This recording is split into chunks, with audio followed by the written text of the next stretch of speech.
What's up, good people? This is your host, Neal, and this is the Apostate Apple broadcast. Today, I'll be talking about Christian fundamentalism and how it hijacks the brain. I'll be reading from an article written by Bobby Azarian, a PhD, and this is from the website Psychology Today. This was written in October 10th, 2018, and you can find that article at psychologytoday.com. But before we read that article,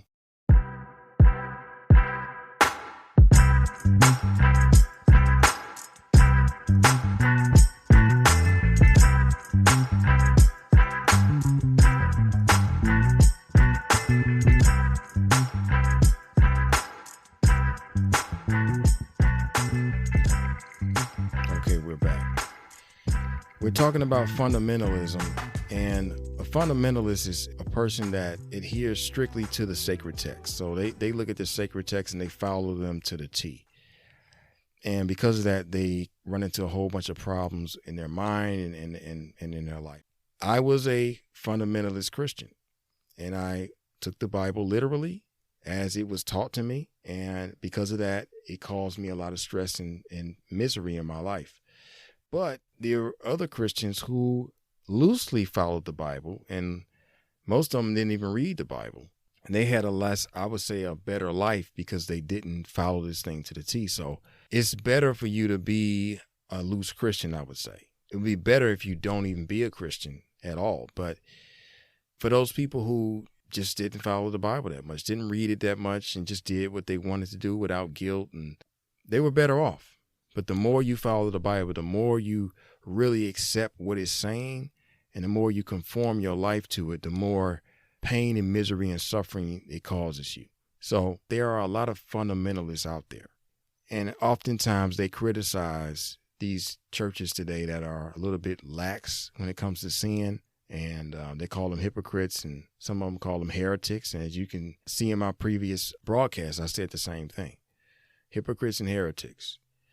But that's what the Bible calls people who don't follow it. But the mainstream churches, they understand that they can't be so strict because they won't be able to retain followers.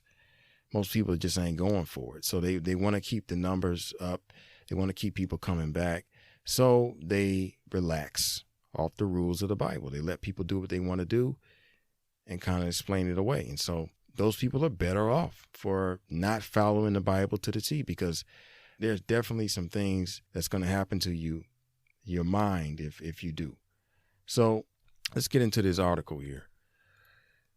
How religious fundamentalism hijacks the brain. And I'm not going to read everything here, but just the parts that really stuck out to me in regards to this. You can find this on the website psychologytoday.com. He goes on to say, and this is by Bobby Azarian, PhD. The title is How Religious Fundamentalism Hijacks the Brain. Subtitle, Fundamentalist Ideologies Act Like Mental Parasites. He says, in moderation, religious and spiritual practices can be great for a person's life and mental well-being. And that's what I totally agree with. And that's why I don't knock religion completely, because there are things that people do that's called religion that's not even religion. It's a spiritual practice. If it works for you and it's not hurting your life, keep doing it. I'm not against you. He goes on to say, but religious fundamentalism, which refers to the belief in the absolute authority of a religious text or leaders, and that last part, or leaders, is when you have these cults where there's some guy saying he heard from God and you need to follow me and everything I say is gold, and kind of like the Pope. He's the vicar of God. He can pretty much change the Bible. If the Bible say one thing and he says something else that's in contrary, he can overwrite that. That's how it's set up, in the Catholic Church. So it goes on to say, but religious fundamentalism, which refers to the belief in the absolute authority of a religious text or leaders, is almost never good for an individual. This is primarily because fundamentalism discourages any logical reasoning or scientific evidence that challenges its scripture, making it inherently maladaptive. And there it is right there. He goes on to say, it is not accurate to call religious fundamentalism a disease, because that term refers to a pathology that physically attacks the biology of a system. but fundamentalist ideologies can be thought of as a mental parasite.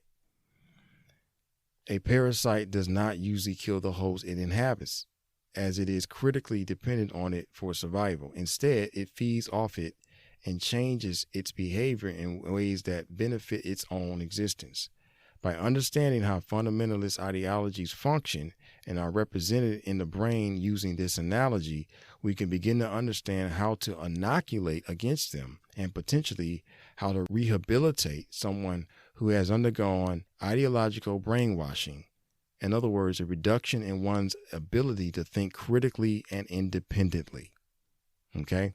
It goes on to say, similar to how organisms and their genes compete for survival in the environment and gene pool, ideas compete for survival inside brains and in the pool of ideas that inhabit them.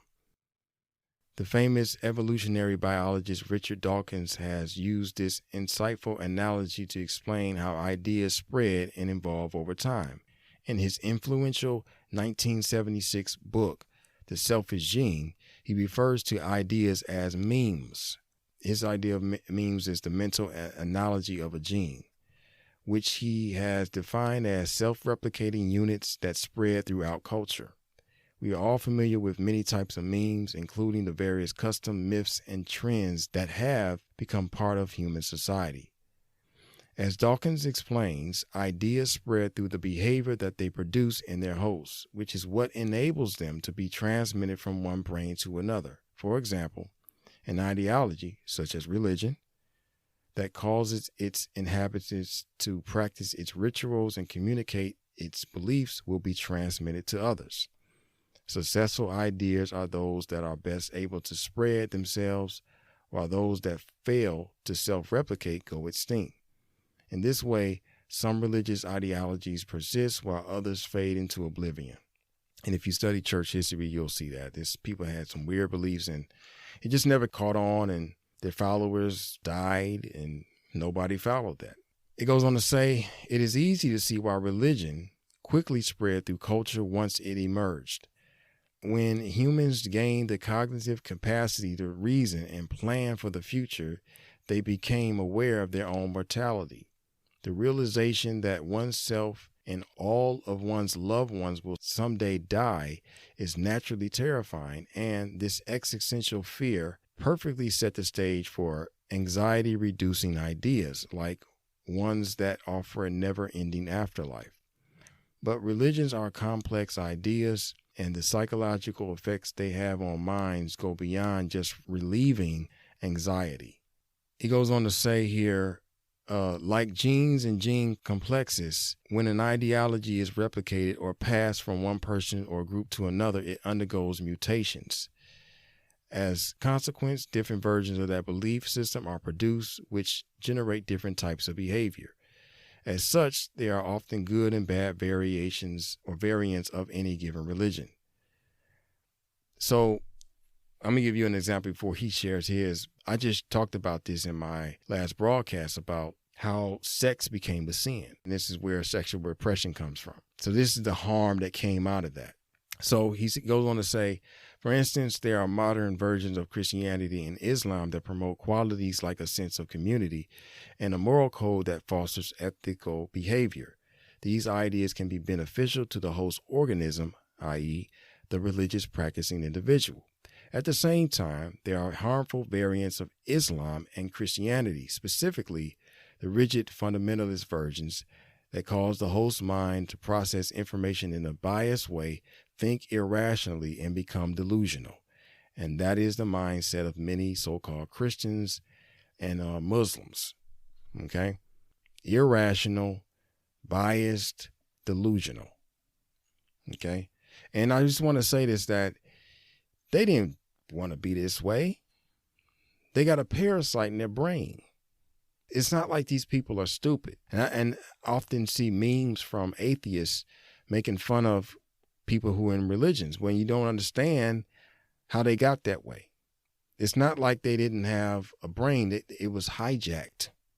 Their brains were hijacked, and especially when you're a child. I was born into Christianity when I was 5 years old. I got hijacked at 5. So what am I supposed to do about that? So I would hope that people begin to understand how religion works and how it spreads and how it takes over the mind and stop looking at people like they're stupid. It goes on to say, there are various types of viruses and parasites, and viruses are themselves parasites. While biological viruses are infectious agents that self-replicate inside living cells, computer viruses are destructive pieces of code that insert themselves into existing programs and change the actions of those programs. One particular nasty type of computer virus that relies on humans for replication, known as a Trojan horse, disguises itself as something useful or interesting in order to persuade individuals to download and spread it. Similarly, and before I go, we know these things. It might be some wallpaper that you like, and then you double click on it and boom, now you got a virus on your computer, which is why virus protection is so important on your computer. Similarly, a harmful ideology disguises itself as something beneficial in order to insert itself into the brain of an individual so that it can instruct them to behave in ways that transmit the mental virus to others. There you go. The ability for parasites to modify the behavior of hosts in ways that increase their own fitness, i.e., their ability to survive and reproduce, while hurting the fitness of the host, is known as parasitic manipulation. One particular intriguing example of parasitic manipulation occurs when a hairworm infects a grasshopper and seizes its brain in order to survive and self-replicate. This parasite influences its behavior by inserting specific proteins into the brain. Essentially, infected grasshoppers become slaves for parasitic self-copying machinery. Look at that. You become a damn zombie for some damn creature. Shit, I can't even call them creatures. Do I want to call them creatures? Were they created? Let me go on here. It says, in much the same way, Christian fundamentalism is a parasitic ideology that inserts itself into brains, commanding individuals to act and think in a certain way, a rigid way that is intolerant to competing ideas. That was how my mind was. That's how my parents are still that way to this day. You can't tell a religious person nothing. Okay? And you have to understand that something has hijacked their brain. It goes on to say, we know that religious fundamentalism is strongly correlated with what psychologists and neuroscientists call magical thinking, which refers to making connections between actions and events when no such connections exist in reality. Without magical thinking, the religion can't survive, nor can it replicate itself. Another cognitive impairment we see in those with extreme religious views is a greater reliance on intuitive rather than reflective or analytic thought, which frequently leads to incorrect assumptions since intuition is often deceiving or overly simplistic. He says, we also know that in the United States, Christian fundamentalism is linked to science denial. Since science is nothing more than a method of determining truth using empirical measurement and hypothesis testing, denial of science equates to the denial of objective truth and tangible evidence. In other words, the denial of reality. That's what's happening out here. Not only does fundamentalism promote delusional thinking, it also discourages followers from exposing themselves to any different ideas, which acts to protect the delusions that are essential to the ideology. If we want to inoculate society against the harms of fundamentalist ideologies, we must start thinking differently about how they function in the brain. We got to get this knowledge. We can't look at people like they're crazy. It goes on to say, finally, an ideology with a tendency to harm its host in an effort to self-replicate gives it all the properties of a parasitic virus. And defending against such a belief system requires understanding it as one. When a fundamentalist ideology inhabits a host brain, the organism's brain is no longer fully in control. The ideology is controlling its behavior and reasoning processes to propagate itself and sustain its survival. This analogy should inform how we approach efforts that attempt to reverse brainwashing and restore cognitive functions in areas like analytic reasoning and problem solving. Okay? So I think that article would be insightful to some people. It's definitely helpful for me. And this is what's happening to the brain. There's a parasite in there from religion. And this is where people think and act the way they act. You know, people are not stupid. People have been infected, basically. And that's why it's hard for them to kick what they believe. If you are listening to this podcast and you have an issue with me talking about religion, that's because this thing is working on your brain. Okay? I remember when I was a Jehovah's Witness, they never wanted you to go to a therapist. You know, psychology was somehow evil. So here they are even blocking you from people who could kind of give you insight to, wait a minute, your thinking is irrational. You know, this is not analytical reasoning. This is not, what are you doing? So, there's going to come a time where we're able to, break this from people. But until now, we just need to understand it and try our best to heal and go from there. So my next broadcast will specifically talk about all the different programs that come from religion, and basically through scriptures and concepts in the Bible. And I'm going to share those with you to show you how they change the mindset and hijack the brain. And so stay tuned for that. Once again, I appreciate you for listening. Thank you for listening. Like, share, subscribe, rate this podcast, comment if you can, or email me at neal@nealreal.com. Until next time, have a blessed day.